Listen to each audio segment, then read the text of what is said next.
pra você abalou muito essa pandemia? Porque pra gente, pra comediante, a gente caíram 60, 70 shows de uma hora e a gente ficou... Todo mundo entrou meio em desespero, né? Eu que tinha uma grana guardada, ainda me segurei. Mas teve muita gente assim, que... Depressão e tal. Pra mim, bicho, assim, sob a ótica de negócios, tá? Porque eu não vou entrar aqui em quão horrível foi a pandemia e tal, né? Não vou entrar nisso. Em termos de negócios, pô, foi o melhor período da minha vida. Até hoje. Oportunidade? Foi, cara, foi, com certeza. Eu acho que toda crise sempre tem uma oportunidade, né? Sempre tem uma oportunidade. Eu acho que a gente surfou bem essa oportunidade, né? Porque como que funciona? Quando tem uma crise dessa, as pessoas vendem mais as coisas a um preço mais barato, é isso? Porque tá desesperado ou por outras coisas? Pensa assim, ó, as pessoas, elas acham que uma crise nunca vai acontecer, então elas não se preparam. Né? Elas falam, não, mas putz, se acontecer alguma coisa, eu tenho uma pequena grana guardada, alguma coisa assim, mas quando vem uma crise, vem tudo ao mesmo tempo. Então você perde o emprego, o dinheiro que você tem perde valor nas suas aplicações, alguém fica doente, cara, você fica com medo, então a sua imunidade baixa, você fica em depressão, você precisa se tratar, tudo acontece ao mesmo tempo. Isso daqui gera preços baixos nas coisas. Né? Então tem pessoas que precisam de dinheiro, aí você vai vender o imóvel, vai vender o carro, vai vender qualquer coisa. Aí você é um comediante, tá num cenário difícil. Cara, você vai vender palestras futuras suas por um preço mais baixo. Então esse é o momento em que tem sempre alguém chorando e tem sempre alguém vendendo um lenço. O ponto é, como eu sou um cara de investimentos, eu já li trocentos livros, mas eu sou novo. Eu tenho 30 anos. E eu espero há 10 anos uma crise em que eu tenha dinheiro. Uma crise em que eu tenha dinheiro e possa aproveitar esse momento. E essa foi a primeira? Essa foi a primeira crise. Qual foi a última crise que a gente teve, assim, pesada? Grande foi 2008. 2008? Crise do subprime nos Estados Unidos. E lá foi uma crise bizarra, mas, cara, eu tava começando ainda, então eu não tinha dinheiro, né? Então, e já aconteceram outras crises menores, mas assim, fortes ainda, mas eu não tinha tanto dinheiro assim durante essas crises, né? Então essa foi a primeira vez. E o que aconteceu? A nossa bolsa de valores caiu 50%. E aqui, quando caiu 50%, por que a bolsa cai? Basicamente porque tem muito mais gente vendendo, né, com força, né? As pessoas elas querem se desfazer a qualquer preço, do que gente que quer comprar. Então os preços caíram. Só que eu sou um cara que está olhando para o longo prazo. Então esse momento eu utilizei para comprar essas ações num preço muito atrativo. Eu fiz o maior investimento da minha vida.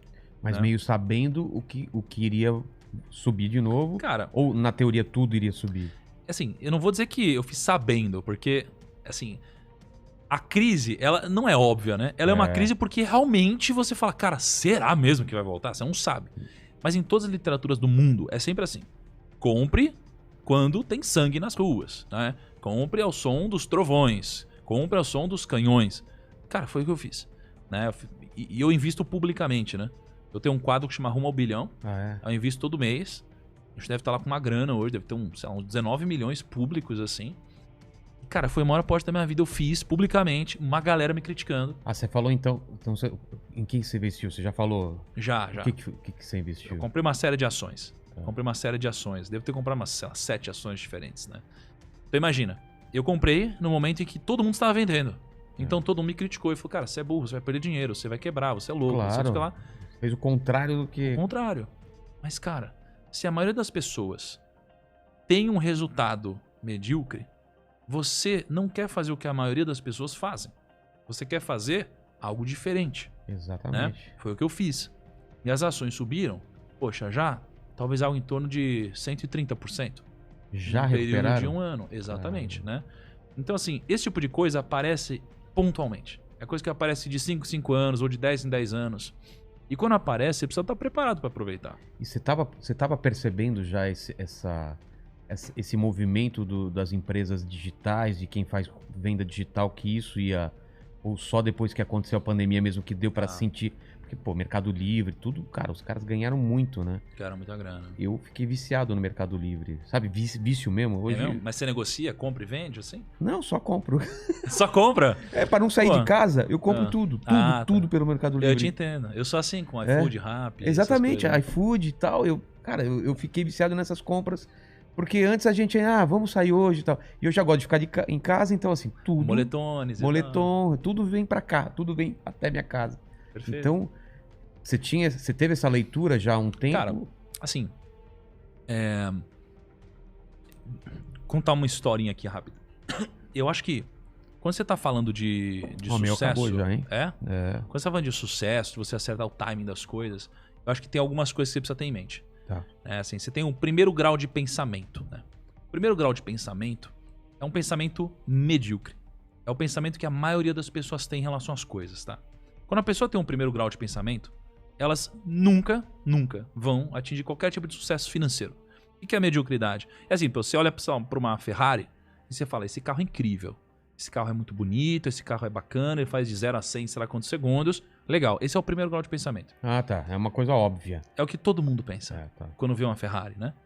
O que é o segundo grau de pensamento? É quando você pensa assim, cara, legal esse carro, mas quem dirige essa Ferrari? Como que essa pessoa pensa? Onde ela trabalha? Como ela conseguiu ganhar dinheiro de fato para poder comprar esse carro? Esse é um segundo grau de pensamento, né? Isso daqui deve ser aplicado em tudo na vida, né? Então, você olha para o cenário de podcasts, o que está acontecendo hoje, e você fala, nossa, olha que legal aqui, esse podcast é legal, esse podcast é legal. Caralho, olha que podcast legal, tá bombando aqui, ele é top. Esse é o primeiro grau de pensamento. O segundo é, ele é top, mas como que ele conseguiu fazer isso? Será que eu posso fazer igual também? Por quê? Como que ele pensa e tal? E aí você consegue fazer também. Então isso daqui é o que eu sempre tento aplicar na minha vida. Engenharia reversa, talvez? Eu acho que seria uma evolução de um pensamento, né? Então é sempre você pensar num segundo nível de pensamento. Na bolsa foi assim. Pô, tá tudo caindo. A bolsa caiu 50%. A economia tá ruim. As pessoas acham que as empresas vão quebrar. As pessoas estão com medo. Mas se todo mundo acha isso... Esse é o primeiro pensamento. Será que já não tá no preço as coisas? Aí você vai pro segundo pensamento. Porra, então eu vou fazer o contrário, né? Então, respondendo a sua pergunta sobre se eu achava ou sabia alguma coisa assim do marketing digital e tudo. Esse é o segundo grau de pensamento. O terceiro grau, pra mim, é você pegar as tendências. As tendências do mercado, né? Então, por exemplo, eu comecei a surfar uma tendência que é a tendência do mercado financeiro, a tendência da educação financeira no Brasil. Sim. A gente tem hoje 3,6 milhões, mais ou menos, de investidores na Bolsa. Só que quando eu comecei, a gente tinha 300 mil pessoas investindo na Bolsa. E eu acredito que a gente vai ter 100 milhões de pessoas investindo na Bolsa em algum momento. É uma tendência que é difícil segurar. É quando você pega uma avalanche, você está embaixo dela, você tenta segurar ela. Não dá para segurar, né? Então, quando você fala do marketing digital, não dá para segurar o marketing digital. Você falou do Mercado Livre, tá todo mundo indo para isso, inclusive grandes empresas. Então, eu me posicionei no marketing digital. Eu não sabia que iria vir uma pandemia, alguma coisa assim. Mas quando apareceu, eu estava preparado para surfar essa onda melhor que os outros. Já colocou o pé lá porque sabia que... Exatamente. Então assim, se você se posicionar nas tendências antes dos outros, você tem benefício. E o problema é, a tendência, ela serve para você se preparar para ela. Exatamente. E, aliás, você deve se preparar para a tendência e não para o que acontece hoje. Então isso é um grande erro.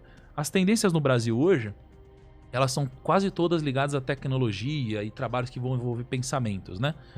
E as pessoas hoje se preparam para coisas que não vão existir lá na frente. Então elas estão se preparando para coisas que não fazem nenhum sentido, ao invés de se preparar para as tendências, que foi um pouco do que eu fiz com o marketing digital. E aí eu pude surfar antes dos outros, né? Por falar em surfar, eu costumo usar um exemplo aqui, porque o pessoal fala... Você pôs pra mim? Pôs. Quer colocar mais? Acho que você não pôs pra mim. Ah, tá. Eu costumo falar uma coisa que tem até a ver com o que você falou de surfar, né? Porque as pessoas, às vezes, querem entrar na onda quando ela já tá quebrada, né? E o ideal é você entrar na onda quando ela tá começando a se formar. Então eu vejo muita gente entrando agora no podcast porque, nossa, a onda agora é podcast. Só que ele não notou quando essa onda tava começando a se formar. Perfeito. E agora ela já quebrou, né? Tem, sei lá, 300, 400 podcasts. Claro que dá, mas é mais difícil você entrar numa onda quebrada, né? Perfeito.